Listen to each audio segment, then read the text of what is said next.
Welcome to the Daily Coffee Pro, everybody. With me today, we have Sergei. Is it Sergei or Sergei? I go by Sergey, but Sergey is the Russian way to say it. Okay. Yeah. And how do you Kutrovski? Yeah, that's excellent. Yep. I tried to say it like with an Australian accent and it just didn't work. Kutrovski? Is that how most people say it? Yeah, that's Okay. it. It's basically phonetic, but it's a Polish Russian last name.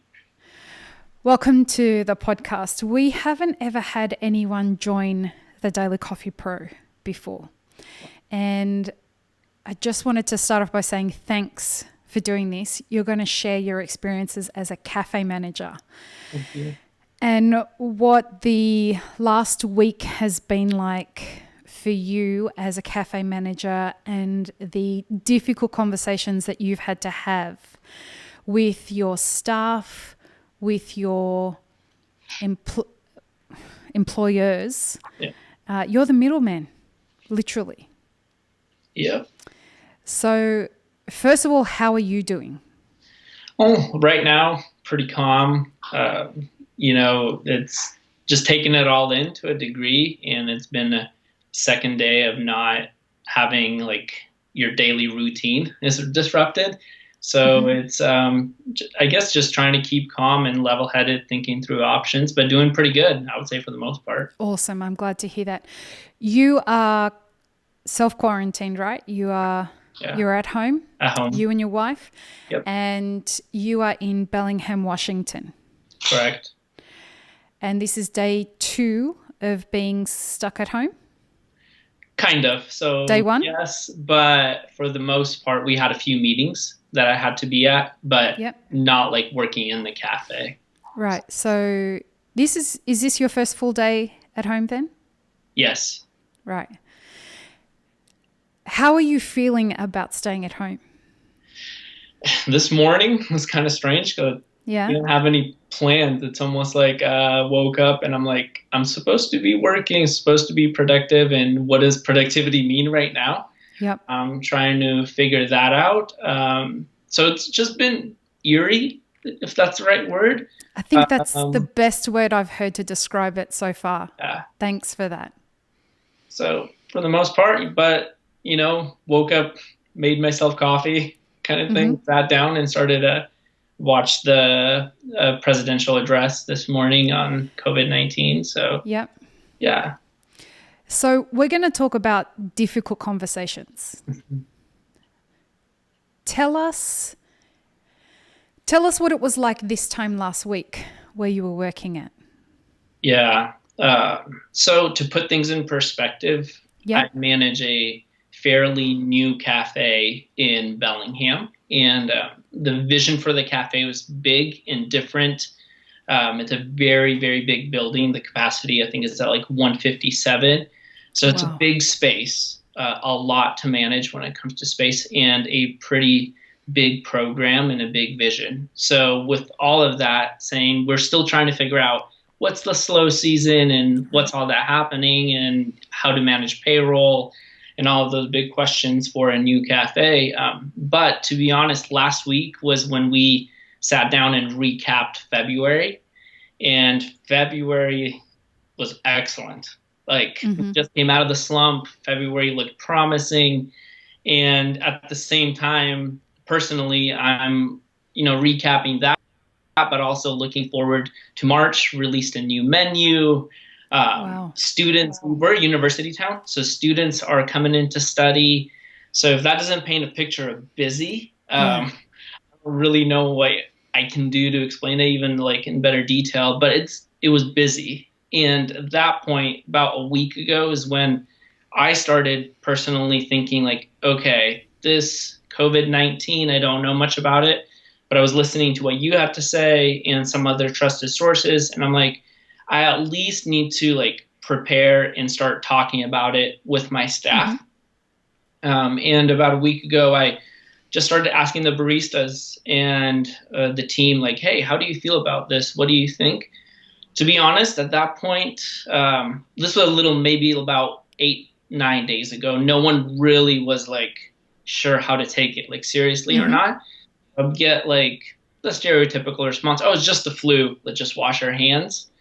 And just like, hey, it's not a big deal, it'll just, blow over, Right. kind of like basically listening to a meteorologist announce a hurricane that could potentially veer off, kind of Yeah. thing. So that's where we were at. Then Wednesday is when I was like, no, we have to have a plan. Yeah. Like, if this hits, like, we're going to get blindsided and we're not going to know how to respond. And that's when I started bringing up these questions to ownership, another manager I work with, and started talking about, okay, how do we just protect the cafe and the general public from walking in, but also our staff. Like, our team needs to understand how bad this could get, Yeah. and to have a plan to protect themselves as well. So that was about a week ago is when I started talking with ownership. It's, to put it, I mean, eerie is a great word, but to put it in another way, once the realization of what's coming starts to hit you, this was my experience of it anyway. There's a panic that comes over you that you realize, oh fuck. Yeah.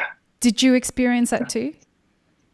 Yeah, it was just like, how do I prepare? Yeah. That was the big question, is because there's really no protocol for a pandemic. No. No. And I've been trying to get people to fucking pay attention since January. Yeah. Because the window's now closed to prepare. Now Right. It's just reaction. And now we've got to figure out how we survive this. And these are all very stigmatized words, right? But Right. the reason I want to use them is because anyone who is listening to this that seems to think this is still not a serious thing, Right. please wake up. Like, Sergei, if you could tell us what it was like because you guys increased in business throughout the week last week, didn't you? Yeah. So imagine like the university that's less than a mile away closes doors and says everything's online. Students aren't studying at home. Yeah. They, at that point, like, no one was like, oh man, like, who wants to stay home? And no one took it seriously. That the reason the university was doing that was to protect, one, their staff and team, but also to protect the public. But students flocked to the cafe. Like, the last Wednesday, we saw an increase. I don't want to overestimate, but roughly 20 to 30% increase from last week's Wednesday, the week before, I mean. So it's like the increase was visible. Our cafe was full. Like, people were like staying longer, and more people were coming in. What goes through your head at that point? Like, you've had the oh fuck moment where Yeah. you realize like people don't realize what's coming. And how many staff are you responsible for? There's a total of, we actually just hired a person, so 11. Right. So you've got 11 people that you're responsible for. You've got 157 people at any one time that could be occupying your cafes, plus takeaway customers. And you've got owners that you're responsible for. Right. And you realize what's happening, and then you realize that other people don't see what's coming. What goes through your head as a manager? My main thing was like, how do I provide the staff and the general public with accurate information? Right. That was key, and trusted sources. Because, as you know, and as most people know, like, everybody was saying like whatever they found on like a meme was basically that was the information source. Yeah, and it was like sad because a lot of it was just false, and it was so hard to find a trusted source. That's why I was pointing people to trusted sources like yourself that I trust, and other like CDC, WHO, like actually scientific sources that we're not speculating, but we're saying this is the data that we have, and we need to respond to this. So that was my first thing. Did people believe you? No. Same response. It's a form of influenza. That was the same response I was getting. So Yeah. then from Wednesday till yesterday, talk us through what happens. So on Sunday, well, a little frame of reference. Yep. My wife and I were supposed to go to Portland, and this was our anniversary Happy weekend. anniversary. Thank you. So I had that time planned off already. So I was supposed to be off Friday, Saturday, Sunday, and Monday. And I had that time off. So I prepared to leave the cafe, appoint a leader, and then have enough inventory, one for the cafe to be while I'm gone, so no one had to do the ordering. So at that point, when all of that was taken care of, I knew that one, I'm going to cancel the trip to Portland. Right. There's no reason to go to Portland. We were going to stay home. And then I was like, okay, so let's try to gather as many of my leaders there that I know, people I not look up to, but You can delegate count on. authorities I leave. Yeah. And started asking them the same thing, like, okay, if this happens, what would you do? And what can we do to help? And so I'm off Saturday, and I get a phone call from the owner on Sunday saying, hey, we need to meet. Like, sorry, I know this is your time off, but we need to meet because we need to have a plan in place, that basically an SOP. But this is already Sunday. So at what point do they start to take it seriously? Like, what was the turning point and what triggered it? I would say Saturday was the turning point because sales actually went down. Right. And when we say down, like, you were in contact with me through the whole thing. Like, we're talking about really, really down. Yeah, really down, especially being the weekend is the busiest time. And it was just like, okay, like, this shit's real. Yeah. I mean, my friend Abby was working. Shout out to Abby. Yeah. And she was like, she's this awesome. is like, we're like dead. Like, this is crazy. Like, we didn't think it would go from busy to like nothing. Dead. Yeah. And that seems to be the story that I'm hearing again and again and again. And then Sunday happened. And for me, these are big words that I'm about to use, or it's a big phrase. But for me, Sunday was the day that the coffee industry died. The service industry died. Yeah. And it was a new era for our industry because we have no idea how many casualties we took, and we won't know for months, perhaps a year, what exactly happened on Sunday. And the cafes that are out there that are still, like in other countries, doing a roaring trade, they're the walking dead because they aren't recognizing what's coming, because they still think like what you guys were thinking last Wednesday. Like, we've never been busier. Yeah. And one of the main reasons I wanted to have you on here is because of two reasons. Because I wanted you to tell this story so that people can start taking notice. And the other thing was, I was so extremely impressed with the conversations, the very difficult conversations that you had to have, and how you flexed new leadership muscles in having them, and the outcomes that you got in advocating for your staff and for yourself, and representing the owners and the interests of the owners of the business. And we'll talk about that in a second. Yeah. Are you flabbergasted? Or, well, actually, how do you feel about what you're seeing right now in the way that people are still, a lot of people are still ignoring what's going on? Yeah, I think local cafes in Bellingham are still operating minimal menus, like takeout only. Mm-hmm. And it strictly has to do with money. Yep. That's it. It's about like, okay, how can we not go under, and how can we create enough income, one, to pay the staff, but also to make sure, like, one, we go through inventory, that's a big loss. Yep. So taking care of those things without simply just shutting down the cafe, that's the big question, is how do we sustain it financially and sustain the staff? And there's a few cafes that are still open right now. And the reason I felt like we should have closed our cafe was at the end of the day, even if you look at finances, it wasn't worth it. One, it was easier for our staff to file for unemployment. Yep.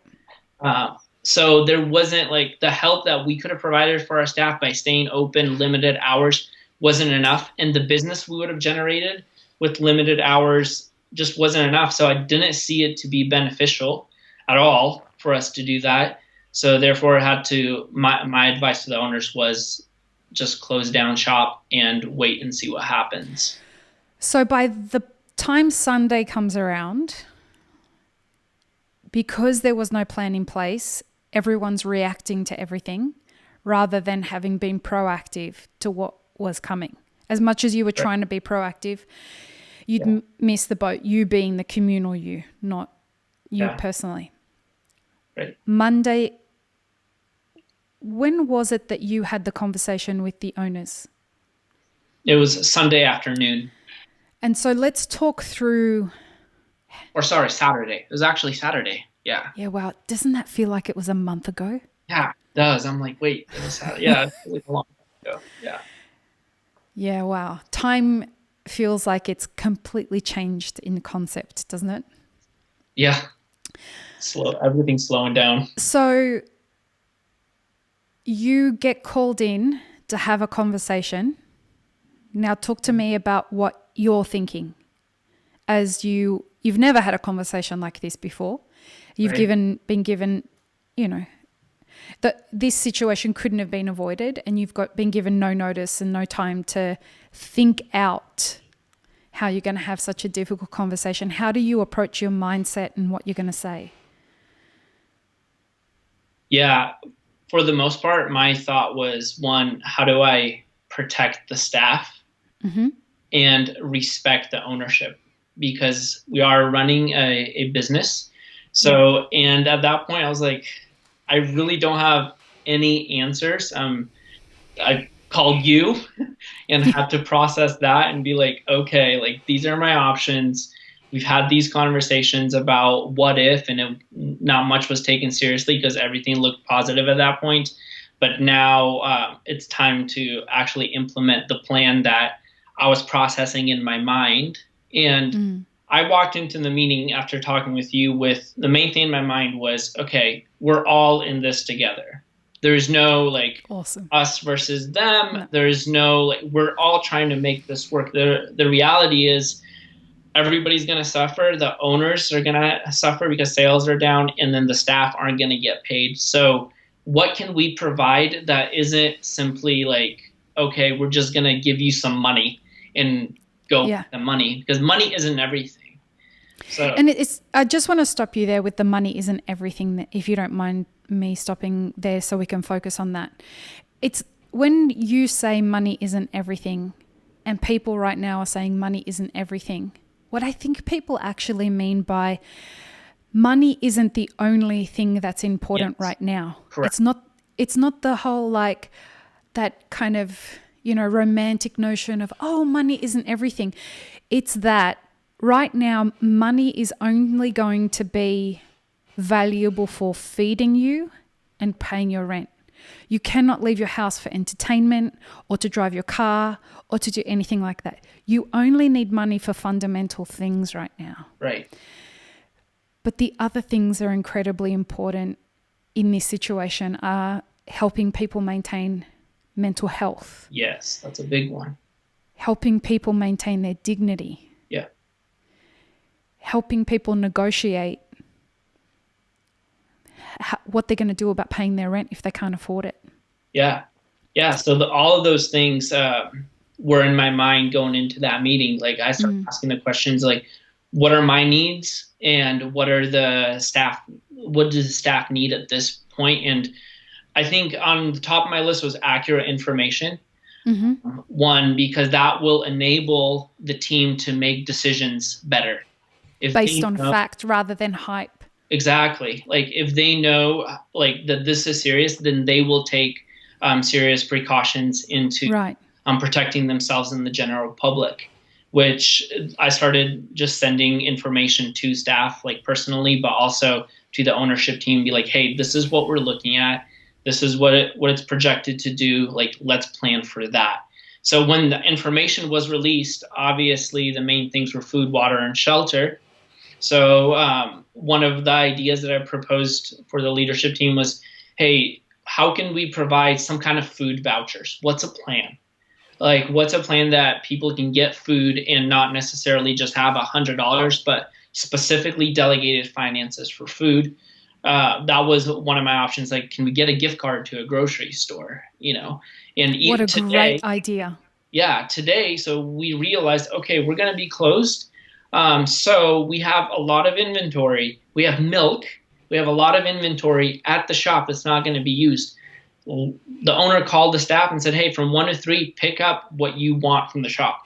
Like, wow. Yeah. Wow. That's so great. Yeah, that was like a great response. And I'm just like blessed that we had the opportunity to do that for the staff. But also in my opinion, it shows like initiative to like, hey, we want to take care of people, and that builds trust within our team. That was a big thing.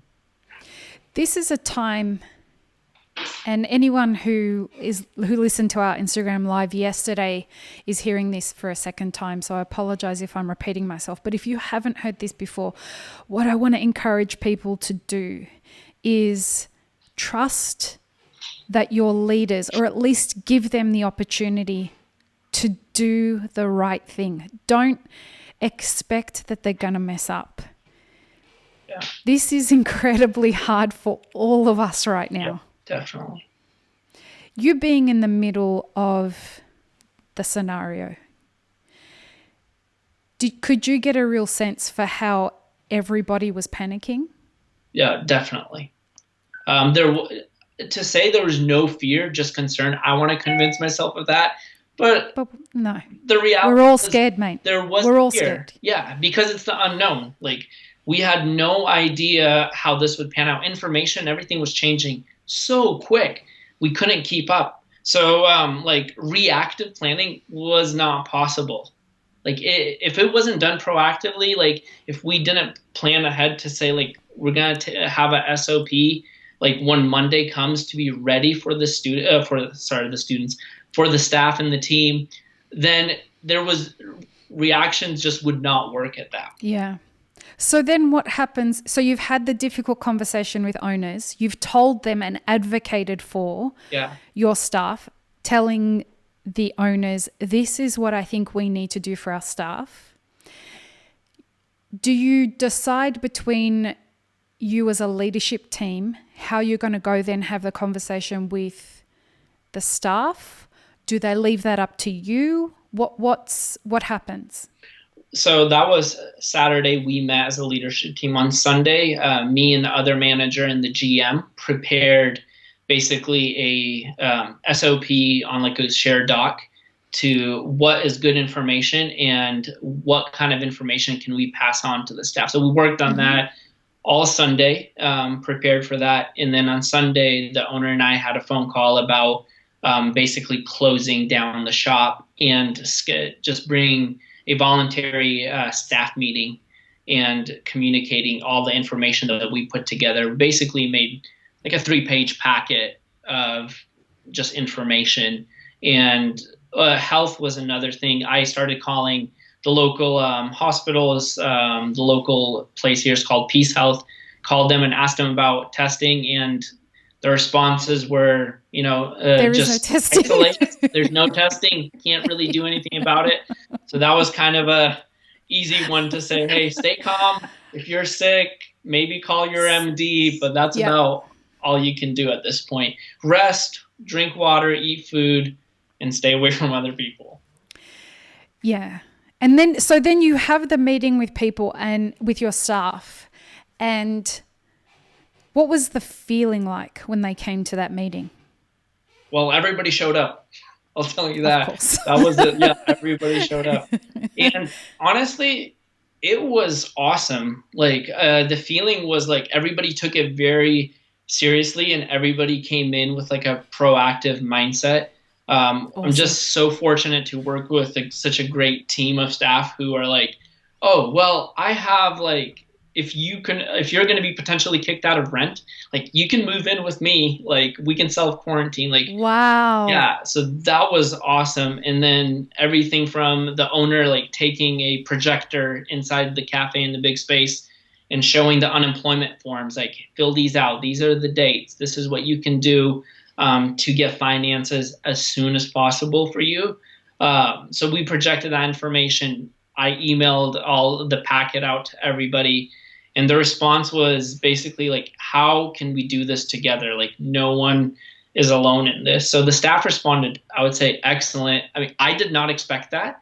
I was still hesitant, like, oh no, like, do I have to tell and convince people that this is serious? Yeah. But I think at this point, most people are convinced that, They're getting it now. yeah, this is not a joke. This is not influenza, folks. This is like a thing that we're going to have to combat together. And listen, for anyone who thinks it's like the flu, I've had it. I've had the flu, but I haven't had the flu for a long time. But I have had this virus and it doesn't feel anything like the flu. I couldn't get tested because there are no tests in San Diego, but I've had this virus and it is exactly like what they say. Yeah. My aunt has had it too, and she's on recovery. She's not far ahead, but your response is exactly what my aunt said. Yeah. Yeah. And you know, this is going to sound incredibly weird, but you just know that you have it. Yeah. There's no way to confuse this with the flu. People are saying, oh, I think I've got it. And I can hear them blowing their nose. I'm like, no, you've got the flu. You would know if this was what it was. And I don't know how to explain that, but I am just telling you that if you get this, you know 100% that you've got it. Yeah. I was very lucky that I got over it very quickly. To give you a comparison, like when I get the flu, I've got the flu for maybe 24 hours. Like I don't really develop many symptoms of the flu and it kind of comes and goes very quickly. With this, I was, I had it for about 2 days. Yeah. And I was like in bed for 2 days with a really high temperature. Yeah. So you know when you have this and you realize that if this is what it's going to feel like for me, and I have a really tough immune system, I have no idea how an old person that is immunocompromised is going to survive this. We have a duty of care to each other, folks. Mm-hmm. What do you say to managers out there who are working for people who are ignoring the severity of this situation? I would say you can be a powerful leader. Like you can do it. Even if ownership isn't taking it seriously, what you can do is contact your staff. Just basic check-in. How are you doing? What are you thinking is going to happen? Like take care of your staff, one, mentally, but also think about like options that you can help ownership understand, like unemployment, like start contacting the owners and talk with them like, hey, is there an opportunity? Because everybody, if your hours are cut, you qualify for unemployment right now. Mm. So I think maybe it's in all states, but I know in Washington that has been same in California. Yeah, unemployment. So therefore, you can talk to your staff. You can go to the website and have them apply and do that. Most of the time they'll get honored. I'm not going to speak in absolutes here because I don't know, but you can actually pass on that information to your team and take care of them that way. One, this is the hard part, like self-isolation or even self-distancing. I like that they changed the term from isolation to distancing. To social distancing? Yeah, that's much better, especially for mental health. Like it's less scary. Yeah, I've checked in with all of the staff and said, hey, like, how are you feeling? Are you freaking out? And what can we do to help you like not freak out? Because absolutely, we don't know what's going to happen. Information is changing, but we can at least process what we do know. And that's very, very important. So if any manager still struggling with communicating with ownership, you can communicate with your team and basically check on their mental health and prioritize that, but also keep in contact with those owners, because at some point they're going to have to make a decision and you just need to be prepared with a response. And I think in the coming months, like, this is not going to be over in a couple of weeks, folks. This is not even going to be over in a couple of months. You need to buckle in for the long term. This is going to be more than a couple of months of disruption. And so something that I want to say, we are going to be providing an astronomical amount of content in order for people, interesting content, conversations and wisdom from people who have experienced stuff. If you need to get access to that content, watch it. And then, so for example, today we're having this conversation with Sergei. Today at 5:00, he's going to be available for you to ask questions at I Map It Forward on Instagram through an Instagram live. So we're going to create as many support networks as we can for you. But now I want to speak directly to people who are in leadership positions. Because your cafe has closed, because your roastery has closed, because your offices have closed, that's not where leadership stops. You have a duty of care to the people who chose to work with you and for you, to be supportive of them. And Map It Forward is here to be supportive of you if you're a leader. We are here for you. We are here for everybody. But we don't want anyone to feel that they're not being supported. Yeah. It is just so incredibly important right now. And this is, I think, my greatest concern, is the potential suicide rate. Yeah. The potential depression rate, all of that. My goal for this situation is to have as many people as possible come out the other end of this, having experienced something that was hard, having learnt about themselves, but still maintain their dignity. Yeah. And it is going to be the requirement of all of us that have a potentiality for leadership to step forward and be there for our community, to be there for each other, to be there for our families. And I want to say I'm hopeful. I am hopeful. I am hopeful that we're going to be able to achieve it. But what I really want to say more than anything is, please, if you're listening to this, share the words that Sergei has said with other leaders so that they can see that even though you have your own leaders pushing up against you, you can come up with an outstanding outcome for everybody. This brought your team closer together, right? Definitely. Yeah. And to all the, especially managers, people that are in a similar position that I am, like, I want everybody to know, like, I was nervous to talk and I was nervous to approach the ownership and the team, and that's okay. Like, just because you're nervous, don't like pull away from being a powerful leader, because you have that authority to communicate and talk. And I just want to empower all the managers with those words. Like, it's okay to be nervous. Don't allow that nervousness to shut you down, but take charge, do what you have authority to do, and walk that out with protecting people. What wonderful words.